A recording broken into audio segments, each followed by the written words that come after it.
is the difference between you and me? We both looked into the abyss. But when it looked back at us, you blinked.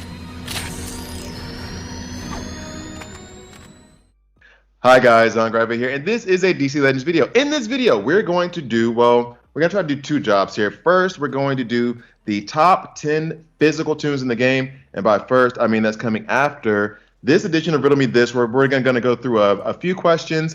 A lot of these questions came from Gilberto, which basically, let's just say Riddle Me This featuring Gilberto. There was Gilberto who put in a few questions in Nightwing21. Much appreciated and much love to you guys for doing that for us. So without further ado, I'm going to go ahead and get started and introduce Dr. Zibarro. Hi there. So for those of you who don't know, Dr. Zibarro, as I mean, you might have heard in my videos, I call him my DC Legends Yoda. We are in the same alliance, which is the Drunken Irish Alliance. That is where we met.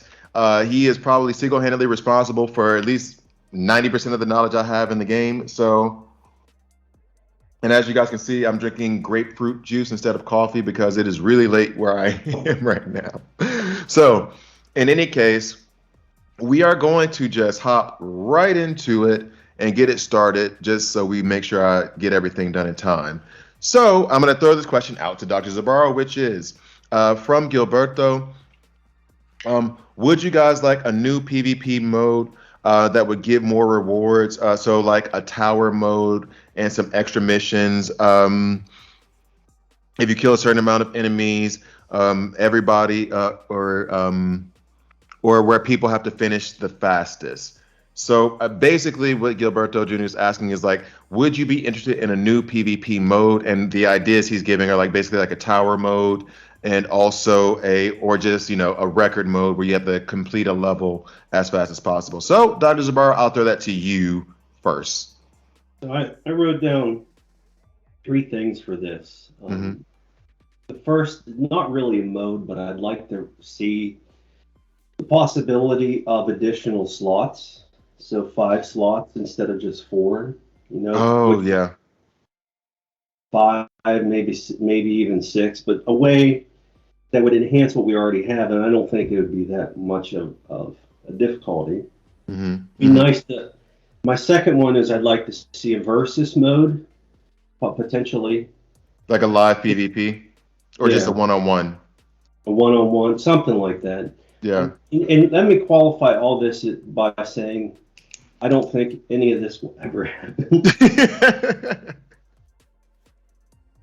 I tend to be in agreement. And the third thing is not really a mode, but something I've wanted for a long time is a sandbox. What now? A sandbox. So a place where you can take your characters in and test them. Oh, a training ground of sorts. Yeah, where you can run compositions like, I want to see how well this composition will work against, set up different scenarios. That would be awesome.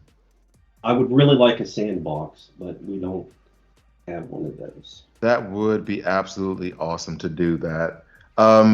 Actually, I just had one idea, but then you gave me another one where it is 5 slots. I would actually like to see it. I think it was it Tenkin Tag Team that did this first?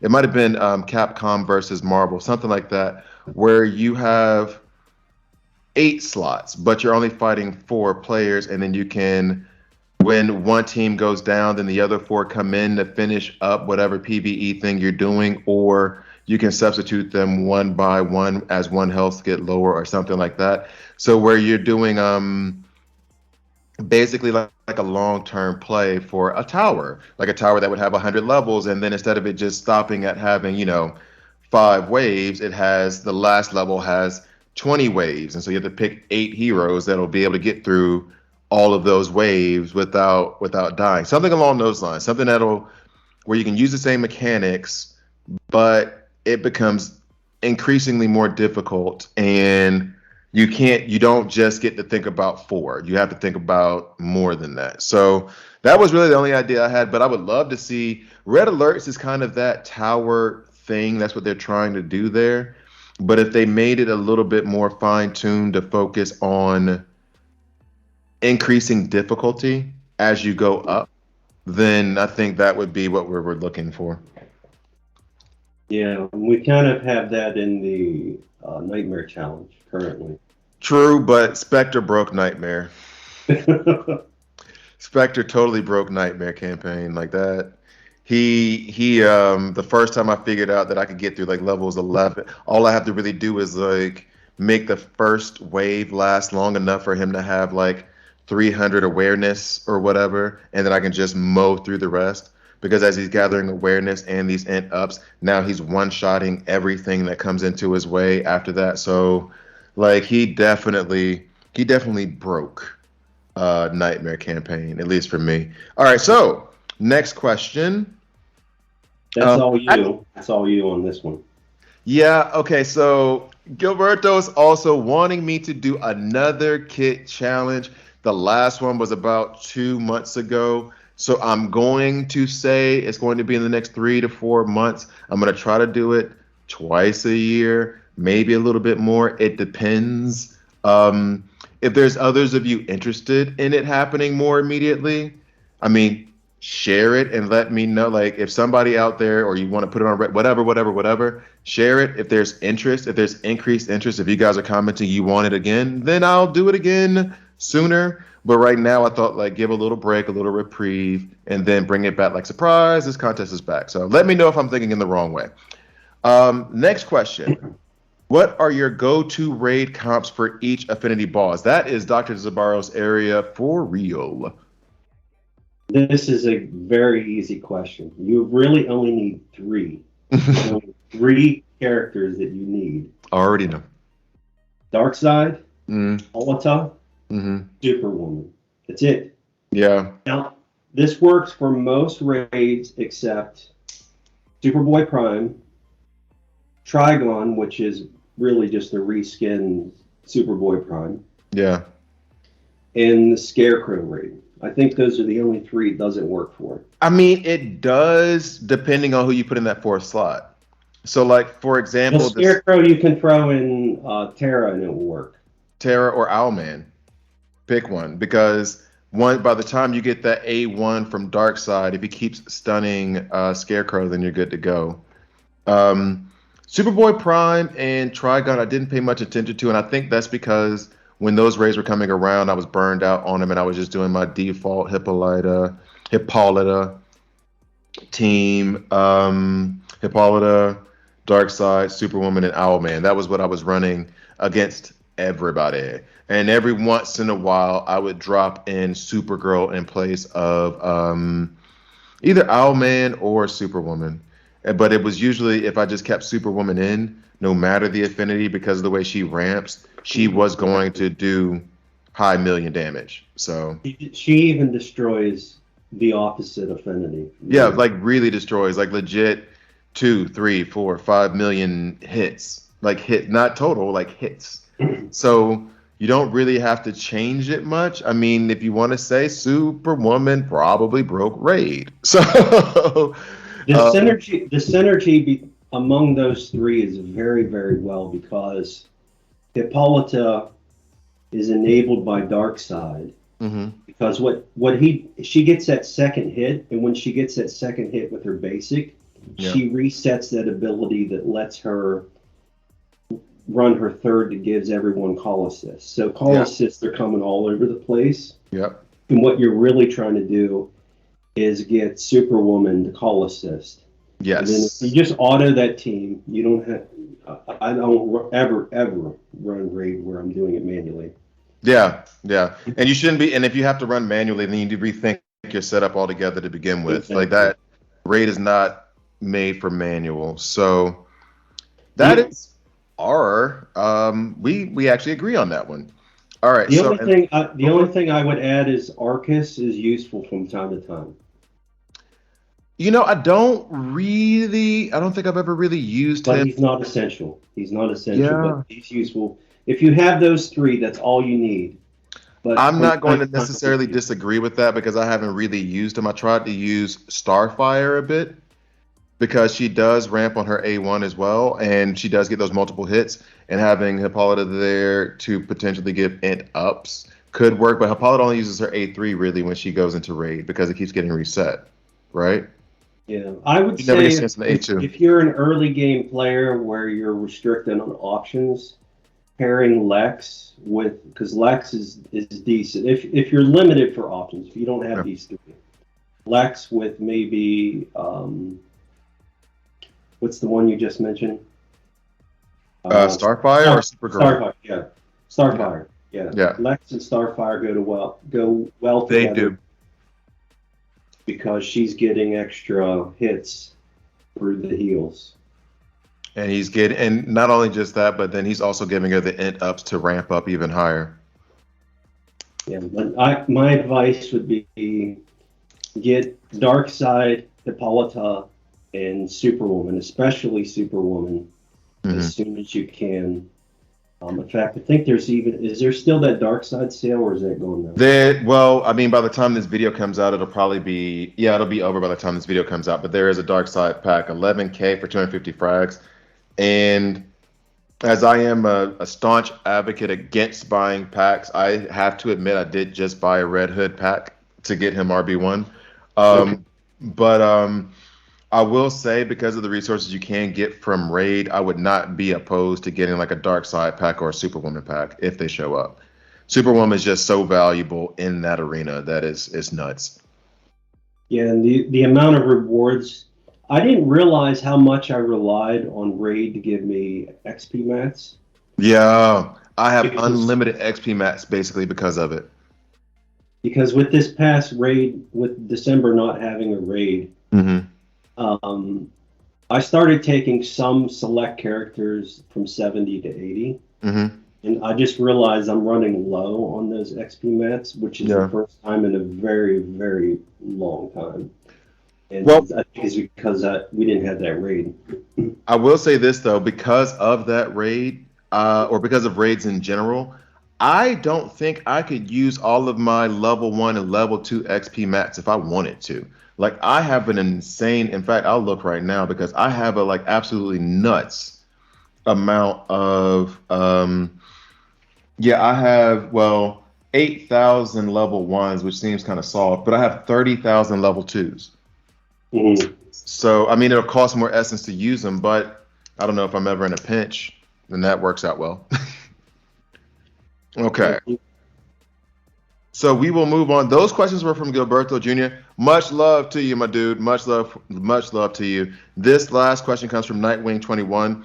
Is there a strategy for farming tunes from heroic nodes? Like, do you, for example, spend gems to reset nodes or anything like that? Or is it just extreme patience, especially when it comes to single node tunes like Flash and Black Adam? Dr. Zibarro. Just one quick correction. I think the last two questions were from Nightwing, if I remember correctly. Let me double check because I think. Oh yeah, no, the last two. Also the affinity bosses. Sorry, Nightwing. Sorry, my bad. You had those last two, and Gilberto had the first two. So. Okay, so the farming heroics. I would. You can. I don't spend gems to reset, but there are folks that do. Like I know one of our alliance mates, Q Gamer, would be here saying that he refreshed the Wonder Woman POT for the longest time. I did too. I did do the Wonder Woman POT for a while. Although she is so power crept right now, I don't ever use her. Her skills are really good. She's just so power crept right now that I find it difficult. All she needs is a stat boost. Like that's all she needs, and she'd be fine.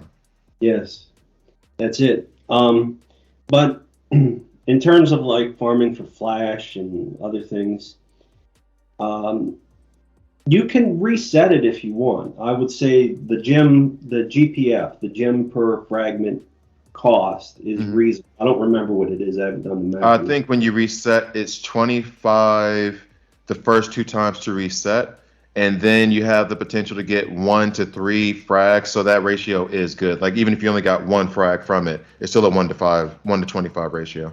Anything under 30 is decent. Yeah. When you start getting in the teens or below, you're in a really great deal. But 20 to 30 is reasonable. Yeah. For the GPF, the gem gems per fragment cost. So you can do the math yourself if you want to. But what I would encourage is just wait, and not wait to keep farming from the particular nodes. Mm-hmm. Wait for events to come out. Yeah. Like the 6 day or whatever. And I would say when I was a first very early player several years ago, I did buy a couple Green Lantern packs over the years to advance him quicker. And if you want to do that, if you're very early, I would largely overall not advise that. But if you're trying to quick start yourself, say you're in the first 3 or 4 months of playing, then something like that can help you along. But otherwise, I just wait for the big events that come along the 6 days. I would agree. Like, wait for the big events in the sense of the ones that reset daily. If you're spending gems on those have a really good gem to frag ratio, especially on the last node of it, if you can make it to the last node. If you're asking this question, you probably can't, though. But if you can, then cool. But I might, given what you said before about buying that Green Lantern pack, what I might say is for those single node tunes, which are like Flash, Black Adam, Star Sapphire, you can find a Red Alert, so there's no reason to do hers. Green Lantern John Stewart is not good, no reason to do his. But Wonder Woman PLT, Flash, and Black Adam, though they're good, like the way the meta is now, I wouldn't use the gems on them just because of that. I would use the gems and reset the nodes. If that is what you're going to do, I would reset the nodes of the heroic tunes who have multiple nodes. So if you're trying to focus on Lex SS, then refresh all of his nodes. Like, because he has multiple nodes in heroic, and that gives you a lot of frags, and you can level him up quicker. Same thing with Green Lantern. Same thing with Cheetah. Like, Flash is great and fun, and you can make him work, but I don't really use him that much unless I just want to have fun. Black Adam, I do not use at all unless like there's an event where he is there, then he wipes out campaign still.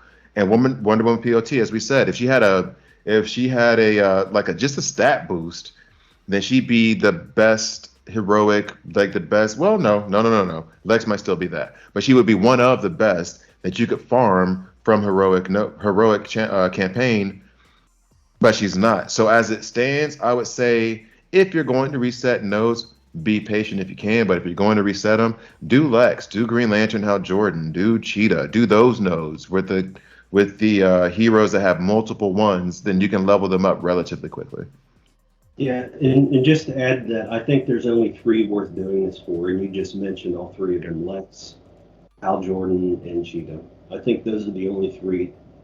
And Lex should be your number 1 priority if you don't have him, if you're early. Yeah, I would say that. And then on top of it, I will say this is coming from like Bane is great in the early and mid game. Batman is good early game.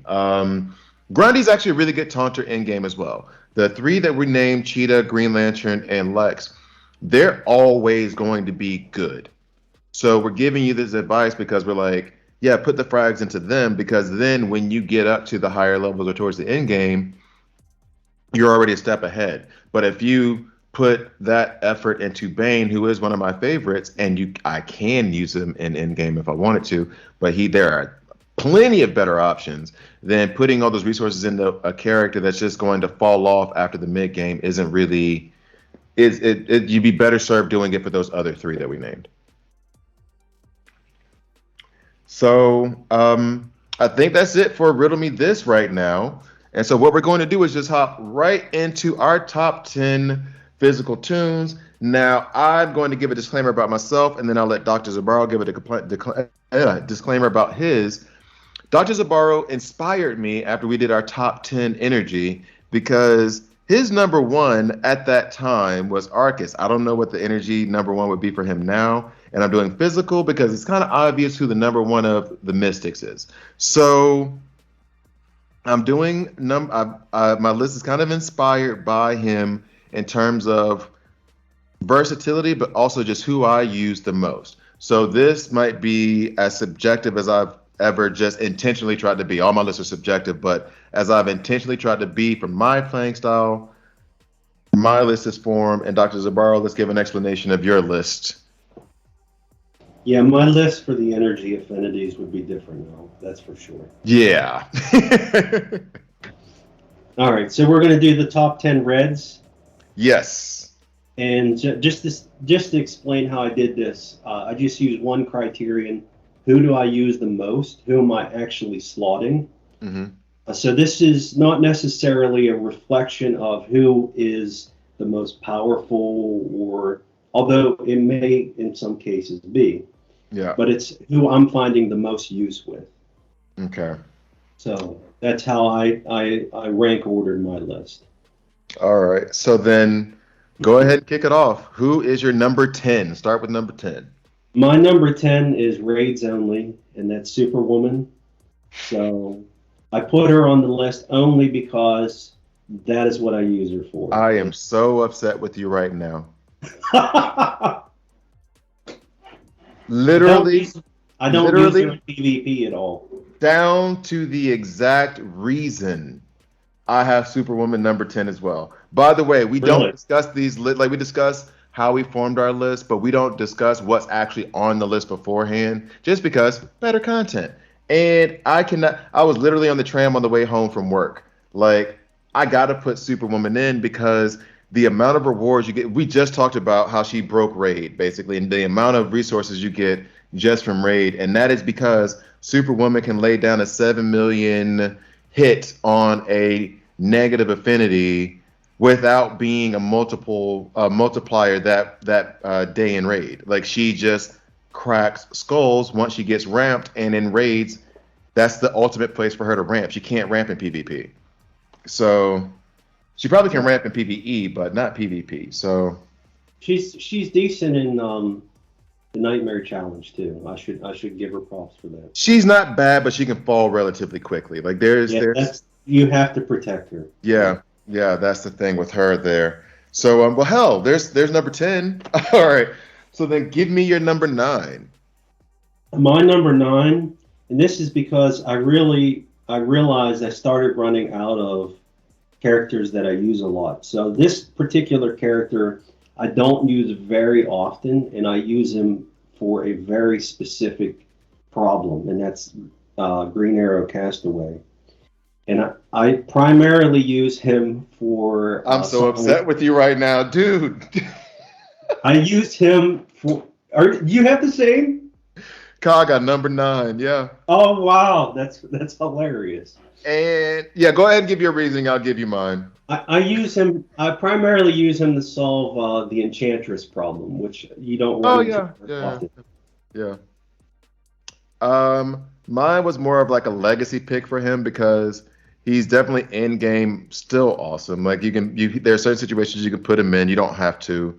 There was like a solid year and a half where he was just damn near on every team that I made.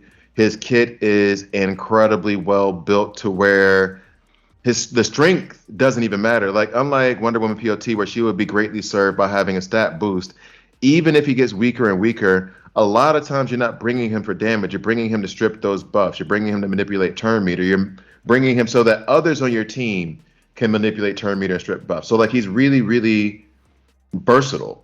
And I can still, if I decide like I'm just gonna use Kaga all week, I can, and not even struggle with it. I can just plug and play him anywhere. So yeah, he is my number 9. That's funny that we have our 10 and 9 are But the now same. I'm wondering. All right, I'm gonna say my number 8. Okay, fine. I'm gonna say my number 8. Let me see if you. I'm pretty sure we're going to depart on this one. Okay, because this person, this tune, has led me to want to explore different areas of the game that I didn't realize that I had not been exploring. Like you get stuck in a cycle, you keep doing it, but because of this character, I've started exploring debuffing a whole lot more, and that is the Riddler. Oh, hilarious! That is my number 8. You can't be I serious. thought for sure that this would not be the case. You cannot be Wow, serious. I'm serious. Riddler is my number 8. Yeah. Wow, we didn't plan any of this. No, we did not. Well, anybody who's watched our other videos knows that we agree on some things and we disagree on certain things, but like, This is oh my unprecedented. goodness. That is okay, so give me your reasoning behind the Riddler. Okay. Well, the reason why I'm wrong and I thought that it wouldn't be your number 8 because I watched one of your videos last month where you were using Constantine. Yeah. And you were slotting different characters in, and I'm like, dude, why aren't you getting Riddler in there? Get Riddler in there, and you didn't ever put him in. So I thought maybe you ignored him, but No, he's gotten incredible. your attention since. He's an absolute beast. One of the things you're going to notice about my list here is that I have a value. I don't think this will spoil too much, but if I were to rank order skills, True Sight is very high. Yes. Now it is incredibly high. Yes. So Riddler has True Sight among some other characters that you'll see on my list. Put it this way: the reason why Riddler, one of the things that convinced me as well, is because I later on did pair him with Constantine and with Lobo actually, and in each scenario we were down and about out, but it wasn't the True Sight that saved us. It was the fact that he would constantly put death immunity on either Lobo or Constantine, like depending, because it was just the two left. And so we basically just never were able to be killed because he kept doing that taunt and giving us death immunity. And so then we won because we just debuffed the hell out of him and wiped him out. So, oh my God. He's very valuable. I am shocked. Put it this way, though. I know my number 7 won't be your number 7 because I know that this Toon you will have much, much higher ranked on your list because of how much you love him. Let's see. So my number 7 is Red Robin. Okay. Good. Okay, so now it's different.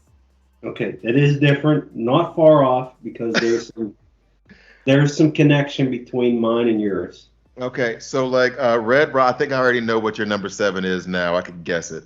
Red Robin, just because his ability to give you turn meter, 100% turn meter, and True Sight, that gets you around a lot of issues, especially when you're dealing with certain combinations that may show up later on in this list. But when you're trying to get around a taunter, he is probably the best option 9 times out of 10. And so I don't use him often, but I do use him often. Meaning, if I have this certain problem, he's the one I think of first because I'm going to need the True Sight, and I'm going to want to use that turn meter so I can solve this problem before it gets out of hand. So, that being said, who is your number 7? Who do you think it is? Because you said you think you know who it is. World's Greatest Detective. That's it. Yeah. Knew it. I knew it. World's Greatest Detective. I almost put him on my list, but he's not on my list. And he's on my list because occasionally I will use the Lex, World's Greatest Detective, Red Robin, Donna Troy combination. Yeah. To solve just... I hate using it because it's so time consuming. Yeah. But if there's like a really high RB team that it's like, okay, especially with Spectre in it. Yeah. What am I don't want to figure this out. This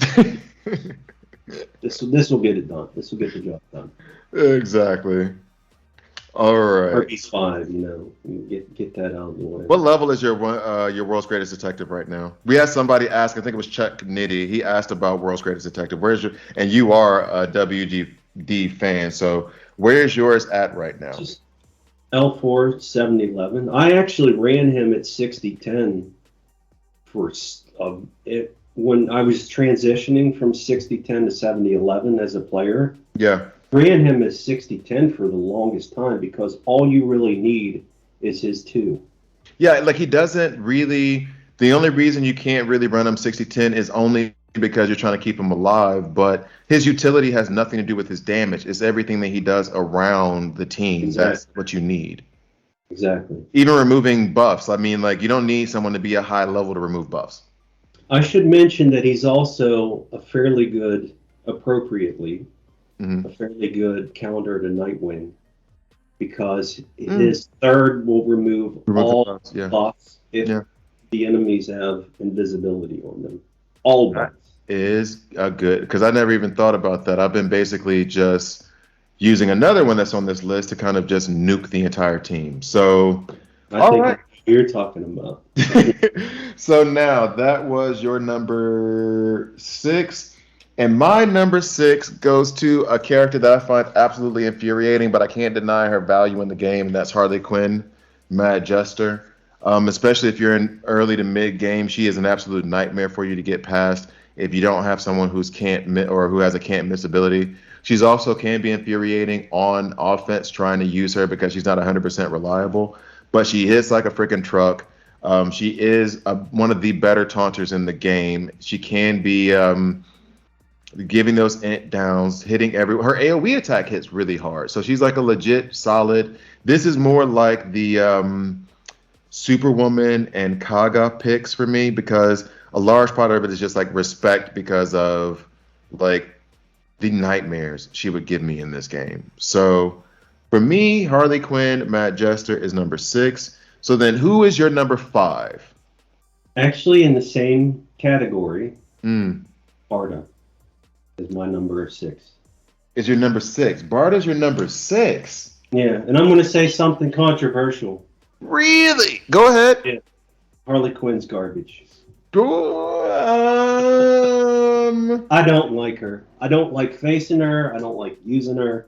Okay, but that doesn't make her garbage. I don't like facing her. Well, yeah, I don't like using her, but she's good. I'm being a bit exaggerating here. You're being bitter. You're being this. This is because you hate evasions, okay? Yes, I do. And I absolutely love evasions. So that's your hatred of evasions and hit chance downs all coming out. The things that drive you crazy. Mm. But Barda, for you, is at number 5. Yep. Why? I can't. I have to. I just why? Because I think she's the best red taunter in the game. I would agree with that. I'm just surprised that 5 is where you. Okay, you know what? Then I'm gonna say my number 5 because I want to see who the rest of your list is. Then if she's 5, because I disagree. In case you couldn't tell. But you have to remember again. I've rank ordered these by how often I use them. And my question is how could you not be using her more often? That's the thing. Like because I have not been using taunters very much. Oh, okay. See, a lot of my teams lately have been like taunter focused. Yeah, and when we get down to my number 1 and number 2, I want to talk to you about a team that I've been using just to dominate PvP. Okay. All right. So then my number 5 is Azrael. He's still a problem. He's not nearly the problem that he used to be, at least not from my perspective. Some of you may be like looking at it like, what are you talking about? But yeah, you use Red Robin to solve that issue. You put Red Robin with Arcus, that he's no longer an issue. Or I can run the Starfire ramp team that I have and nuke the entire team. There's another person on this list who handles him very, very well. One person who won't be on this list, I'm assuming, for me and for Dr. Zibarro's Catwoman, she can handle him. So like, he's still a beast when he gets ramped, but he is not nearly as scary as he used to be. So that's why he's at my number 5. And guess what? My number 5 is Azrael too. Your number 5 is Azrael too. Yep. I can't stand you. we have more similarities on this. The difference is just really usually. legit. Like, really. Riddler, Superwoman, Kaga, and Azrael were all like in the exact same spot on our list. We only differed twice. Wow. Well, I think the top 1, 2, 3, the top 4 are going to be different here. Well, they have to be based on one thing that you've already said. But yeah. And I think I'm gonna go ahead and go with it. So yeah, give me your number 4 then. Give me your number 4. My number 4 is Red Hood. Okay. Why? He's very useful, especially when you do that core of Red Hood, Arcus, Red Robin, and then anyone you want in the fourth slot. Yeah. You can handle a lot of problems with that. Yeah. That is true. Red Hood I love just because he's just as good on lead as he is off lead. Like on lead, that reduction of turn meter when the enemy dies is incredible. You just lock them up, and then that's just the end of the match when the first one falls. And then off lead with his bleeds, his heal immunity, multiple hits, stripping buffs. Like he is just all around awesome. So for that reason, go ahead. One of the things that I'll say too, I've noticed, I would say in my calculation, anytime that you have a new character, you have about 1.5 years with that character before they start to become unusable. Yeah. With the exception, if the character has high utility, like their skills, their skills. If they're strictly just a damage-based character, they start to lose. They'll fall off. Fraction about 1.5 years, I think it is. Well, has Azrael been around for 1.5 years now, actually, No, right? Or a year? No. He's been around. I don't know for sure. Okay. I mean, that's the tail end. They start to fade after that. Yeah. Like when I look at sort of some of the characters that used to be good. Mm-hmm. Remember recently just testing out Deadshot Hired Gun, for instance. Oh yeah. Used to be a beast. I can't tell you how disappointed. He is not what he used to be at all. At all. Oh. No. He can't even one-shot Harley Quinn anymore. No, he's so power crept, it's ridiculous. Yeah. And these are characters that just need a little bit of boost in their stats that are still. Yeah. But Red Hood has a lot of utility. Which you mentioned, right? It's the same Kaga. It's the same thing with Kaga. It's just the utility. That's what's keeping them in the top. They've been around forever, and they'll stick around because their kits, regardless of their strength, are just useful. Because he's not a damage dealer. He just brings a lot of utility, especially when you consider bleed is bleed. It doesn't matter. And I will say this. I'll go and say this now since we're headed towards the top. Red Hood is number 3 on my list. So we're not far off there. So then that just leaves with my number 4 being Cassandra Cain. And you know she is not on my list. I know. I assumed that she wasn't on your list. I will say this. I recognize her as a solid character. I just don't like evasion, so she didn't make it on my list because I don't use her. Yeah. And I use her fairly often to solve, like, if I just need to wipe out some mystics, she can still do that on her AoE shot. Like, it's easy. She stays under evasion and under invisibility. So even if you do get an AoE attack, she's going to be missed, and she's going to then retaliate and put buff immunity on you. That's very good against certain taunters. It's even good against Barda. So Cain is my number 4. Who is your number 3? Well, if I can first step into the confession booth, I'll even say I RB1 Cassandra Cain. Because she's good. Like, I mean, like, there's no. Of course you did. Of course you did, because she's good. Like, there's no like. Who, I said to myself, I need another red. Who can I do? Okay, well, let's do her. Yeah. But I still don't use her very much. Yeah, but you're not using her because it's the same reason I don't use Azrael. Like, I don't use Azrael because I hate him because of how many people have used him. And I just like, philosophically, I don't like him. But he's incredible. And you know Cassandra Cain is incredible. You know she is. So we on to number 3 now? Your number 3. My number 3 was Red Hood. Your number 3 is? And this is going to get you because you have showed reaction to this one before. You're like, really? And my number 3 is Shiva. Shiva? Yes, Shiva is really good. Not even on my list. I didn't think she would be. And I have her L4, and there are certain situations where I do use her, and I have been trying to do like this Lady Shiva Batwoman combination, which can work out very well, especially with like Red Hood lead and Spectre. But I mean, I will tell you this though. I to get her to be a little more reliable, I had to take her L5. I don't have enough fragments to RB1. So Mm-hmm. I made an exception to L5 her. Okay. All that essence, even though I can't RB1 her. Yeah. And I took her to level 80, just so I could get her as high as I could. She's Okay. She's a little more reliable, but I think she would do better because she's just often will be slightly short of one-shotting a couple characters. Exactly. And that's why I usually I've been doing the Red Hood combination, but usually, or not usually, but a lot of times I have to run her with Cheetah just so she gets her strength ups from the beginning. Yeah, but she does work. I like her because she works very well against Spectre. If Spectre is not behind a taunter. Yeah. Yeah.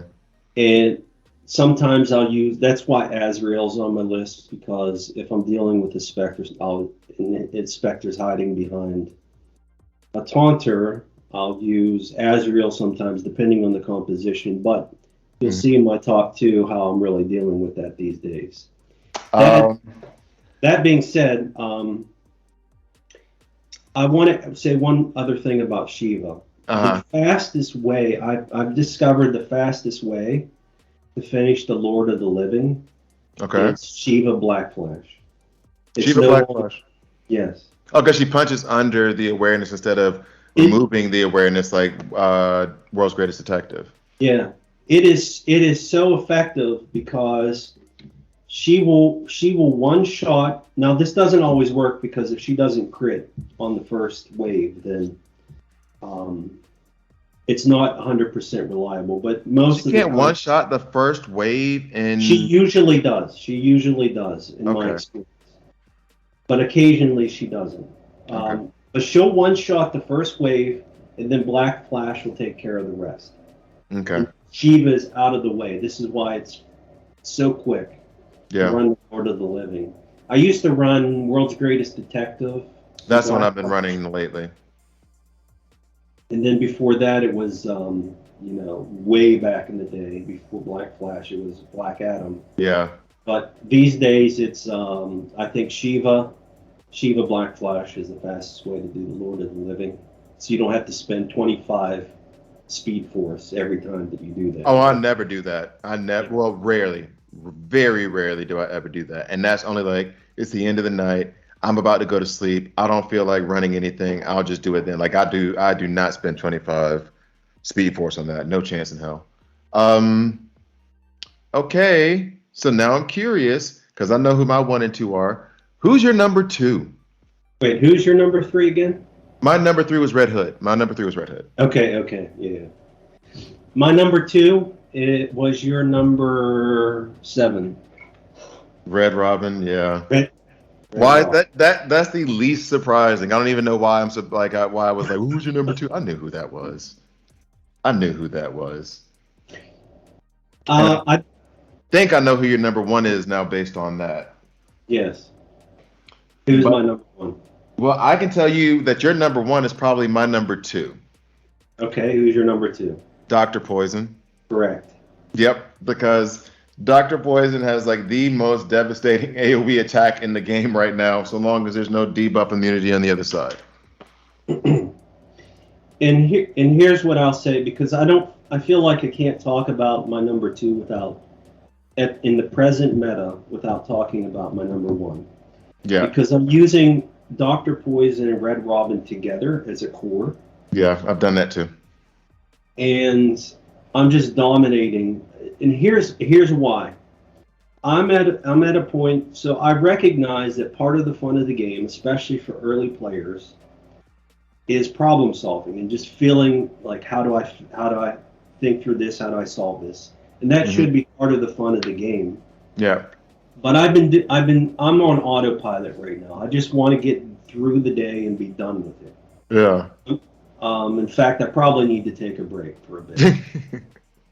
And so I'm just looking for the team that will get me through PvP the quickest. Yeah. And so the team that I'm using most is the core Dr. Poison, Red Robin. Mm-hmm. Then I usually slot Spectre in the 4 slot, and then you can use any leader that you want, but I've been using Brainiac a lot as the leader. Okay. Occasionally Superman, a lot of Aquaman, even Hal Jordan. Red Hood would be A good. lot of different leaders depending on the scenario. Yeah. But as long as you're not facing Terra or Hal Jordan in the opposing team, then you can be one and done. Now, I know one of your subscribers, when you talked about Dr. Poison last year in one of your episodes, Yeah. commented, she's a one-trick pony. So you can't be a trick, though. I'll have to admit I laughed out loud at that comment because I'm like, what does it matter if that trick, that one quote-unquote one trick, just obliterates the other team? Yeah. Who needs a second I made trick? about Starfire versus Arcus, though. You realize that, right? Everyone's like, that's a one-trick pony. And I was like, yeah, but her AoE attack wipes. So I only need the one trick. Yeah, but my contention with that was she has to ramp, and she's not set up to. For one, she can't do it on auto. Yeah. You have to do it manually and other such things. Yeah. So, but I've just been ripping through PvP with usually Brainiac, Dr. Poison, Red Robin, Spectre, just ripping through. Because what happens, I pass the first turn to Dr. Poison, wipe out a bunch of the players, and then what isn't killed, Spectre cleans up. Yeah. Well, I've actually, because there's this ramp team I have that's Lex, Red Robin, Hippolyta, and Starfire, and literally what I've done is replaced Starfire with Dark to Poison because she's also special damage. So if I ramp her up with those int ups in that same scenario, then she's wiping out even energy. So like it can be pretty devastating. In Brainiac, I'm getting a lot of play out of Brainiac with this team. I really don't use Brainiac that much. What am I missing? I haven't used him a lot in a long time, but with this particular composition, I'm getting a lot of play out of him. Okay. Because Martian Manhunter you're seeing him less often. Yeah. So because of that, you can actually get sort of the first turn advantage, even with the speedsters on the other team. That 15% start of the battle turn meter up. It works as long as there isn't Cheetah or Martian Manhunter. Yeah. And even then, I'm seeing Wonder Girl a lot more these days. Yeah, I've noticed that as well too. So he protects against her. He also protects against Harley Quinn's Enrage because he starts the battle with Enrage immunity. Yeah. So, if there's like Azrael or something on the other team, and if Dr. Poison doesn't wipe him, which she often doesn't, she'll wipe, a bunch of people, then he will protect the team from his counterattacks. And then Spectre will clean up the rest. Yeah. So yeah, we're using Brainiac. And I would use Superman a lot more, too, in this composition. If it wasn't for the damn bug. That he keeps causing out-of-sync errors, and it's just annoying. Yeah. Be fun. He's so good, but you can't use him. I mean, you can.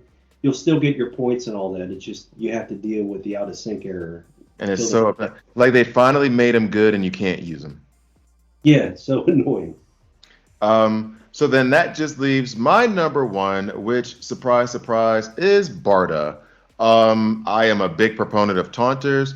Barda is the best taunter in the game, hands down. And she is one of the keys to my, the Go Second team that I was finally able to make after they did the rework for Aquaman, which is just, and everybody's done it, Aquaman, Terra, Barda, Spectre. So basically what you do with Red Robin and Dr. Poison, because you want to be over quick, I do it with that team because I know it's a win. Out of 9 times out of 10, if I just need to get through PvP, I put that team up and I'm going to win. You're going to go first. That's fine. It's a Go Second team. It's built that way. You won't kill us. And when we come back with Spectre doing the damage, we're good. So that is my number one. It is Barda. I am legitimately surprised at how similar our list ended up being. But in the Yeah, end, it did divide out a bit. But it is very close. yeah, yeah. That's actually surprising. And actually, I'll go to it right now. Now, we're going to wrap up this episode with the question of the day, which there's not going to be an official question of the day. So I don't even know why I said that. It's me just being weird, but it's basically today we saw that the icon for the game changed to Peacemaker. He is a physical tune. So I guess this goes along with the top 10. I don't know if he's good or not yet. I haven't really seen him floating around at all. And he's kind of been the idea for the anti-Spectre, or that's what he looks like. But what do you think about the new icon? I thought it was strange because, as long as I can remember, there's only been 3 icons: Superman, Batman, Flash. Am I Yeah. wrong? Are those the only I 3? think there was one where there was like 3 of them on there at the same time. I think. Oh, okay. Yeah, that's right. That's right. That sounds Yeah. right. But that's it. Like for the last 3-4 years, that's all it's ever been. So this was surprising to see today because they're obviously using it to promote the new movie. Yeah. They have never done that before. And I could understand, and it makes me wonder actually. And sure, I'm fine, whatever the icon, it doesn't matter. I'm gonna play the game, but it makes me wonder if they're trying, because they've always tried to use DC Legends as kind of a vehicle to promote certain movies. Like it kind of coincides with the release of movies coming out. When Black Adam had his rework, that's when Shazam was coming out. Um, I think they were trying to work in doing a Wonder Woman rework, but then the pandemic hit and all that other stuff. So when they have certain months, they'll do certain reworks. I think Cheetah got her rework around the time Wonder Woman came out, right? Or am I off on that one? No, I think you're right. So like Um, it seems to be that they work these reworks around like promotional stuff, and maybe they're trying to do a little bit more of that, which makes me think and hope and wonder, could they put a bigger budget into the game so we can get some of these bugs fixed? Because that's what they did all over Christmas, and they fixed a lot of stuff, but they let the big one, Superman. yeah. I finally take him RB1 and I can't even use him. Well, I don't know if you've been following Reddit or the various discords, but I haven't been able to actually. But go ahead. there are some folks that are pretty upset with their quote unquote bug fixes. Yo, Because really? one of the things that they've been doing is the character's kit will read one way and it's not performing in that way. And Yeah. instead of fixing the kit to perform that way, they're just fixing it to match the text. And oftentimes it is making the character worse. I believe Wow. that was the argument with Tempest, and people were pissed about that. Wow. I did not. I had no idea about that. Wow. I need to So, look into that. so that's one of their quote unquote bug fixes that some folks aren't happy with. Damn. I didn't even realize that. I need to look into that. Maybe that'll be an episode for another day. But in any case, this has been a pleasure. In case you guys don't know, I haven't been able to talk to Dr. Zibarro in like what, like 6 months maybe? It's been It's been a while. long. Yeah. So it has been fun, a great deal of fun. Thank you guys for watching. I drop these videos every Monday, Wednesday, Friday when I don't have an insane schedule and basically burn the hell out. But hopefully I'll have more time coming up soon. So thank you guys for watching. Please like, please subscribe. If you don't like it, hit subscribe and hit dislike. I'm okay with that as well. And I'll see you next time.